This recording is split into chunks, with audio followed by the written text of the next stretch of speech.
శ్రీరామ పట్టాభిషేకం తరువాత సీతమ్మ తన మెడలోని అమూల్యమైన ముత్యాల హారాన్ని తీసి హనుమంతుడికి బహుమతిగా ఇస్తుంది.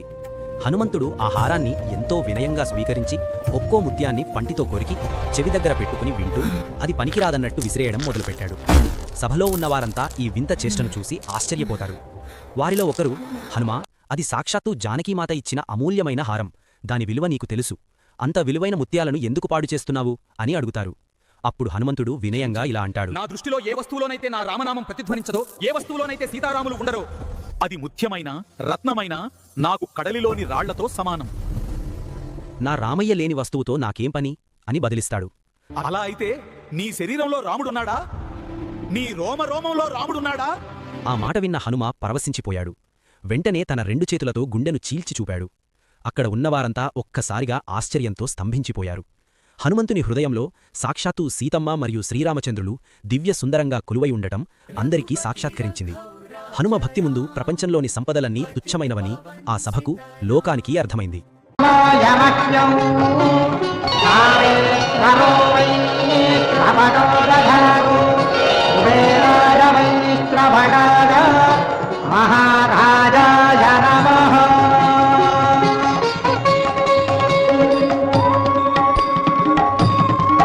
మహాజన్లారా, 14 ఏండ్లుగా సకల భూమండలం ఎదురు చూస్తున్న శ్రీరామ పట్టాభిషేక మహోత్సవం ఈనాటికి జరిగింది.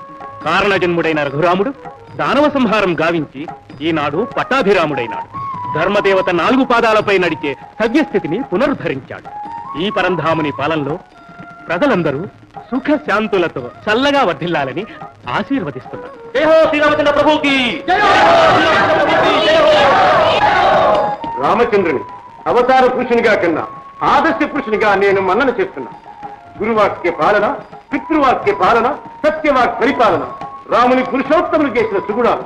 ఈ 3 సుగుణాలను మీరంతా రామాజ్ఞగా పాటించి జీవించాలని దీవిస్తున్నా. గురువర్య, వాత్సల్యంతో తాము వచించిన అభినందనలు ఆశీస్సులుగా అందుకుంటున్నారు. మా కులగురువులు వశిష్ఠ భగవానుల ఆశీర్వాద బలం, అపర బ్రహ్మ తాము అనుగ్రహించిన అస్త్ర విద్యాబలం, ఇవి శ్రీరామునకు సర్వరక్ష. వనవాసంలో కంటికి రెప్పవలే కాపున్న సౌమిత్రి అచంచల దీక్ష, లంకాయుద్ధములో నాకు బాసటగా నిలిచిన సుగ్రీవుని అకలంక మైత్రి, నీతికై నిర్భయముగా సహోదరుని ఎదిరించిన విభీషణుని అసదృశ్య ధర్మ తత్పరత, ఇవే లేనితో రావణ సంహారకాండ ముగిసేది. ఈ నా ఆప్తుల ఆదరాభిమానములను నేను ఎన్నడూ మరువలేదు. ధర్మవర్తనులైన మా రఘువంశ చక్రవర్తులు ఏర్పరిచిన రుజుమార్గమున సమదృష్టితో ప్రజలను సేవించే అదృష్టం కలిగిందని భావిస్తున్నాను.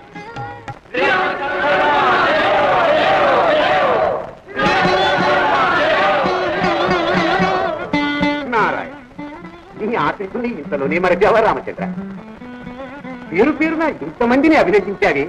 నిన్నే నమ్ముకున్నవాడు, నిరంతరం నిన్నే సేవించుకుంటున్నవాడు, రామాయణ రత్నహారాన పొలికి పూస వంటి నీ నమ్మిన బంటు హనుమనే విస్మరించావు కదయ్యా. నారద మహర్షి, హనుమ నాకు ఆత్మీయుడు కాదు, ఆత్మీయుడు, నా బహిప్ర. హనుమను అభినందించడం ఆత్మస్థుతే అవుతుంది. హనుమ స్వామి, శ్రీరామ కార్యమే స్వకార్యమని భావించిన ఆత్మబాంధవుడు. నేనేమని అభినందించగలను నాయన? ఆనాడు జానకీ వియోగముతో అల్లకల్లోలమైన నా అంతరంగం ఆమె కుశల వార్తలు తెలిపి అమృతమును చిలికించిన ఆపద్బాంధవుడు.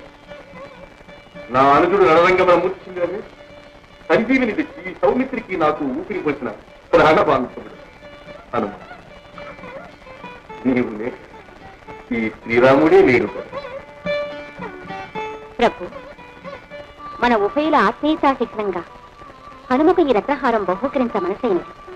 అవసరం హనుమా, తల్లి,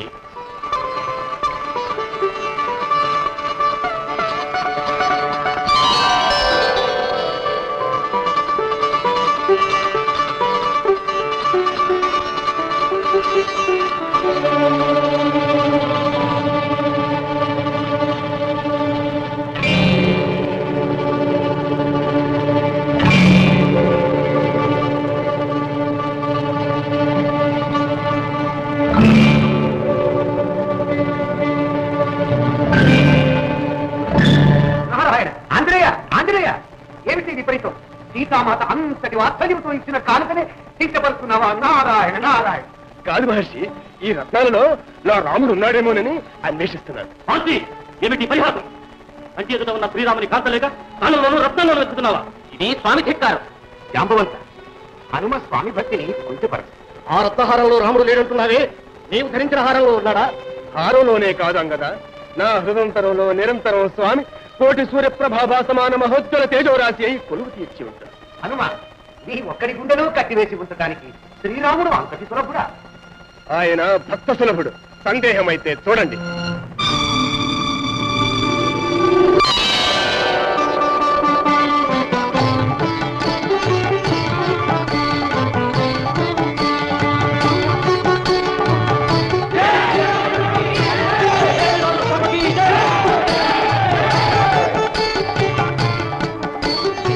నీవు చిరంజీవివై భవిష్యత్ బ్రహ్మవై అసమాన శక్తి సంపన్నుడవై వర్తిల్లెదవు.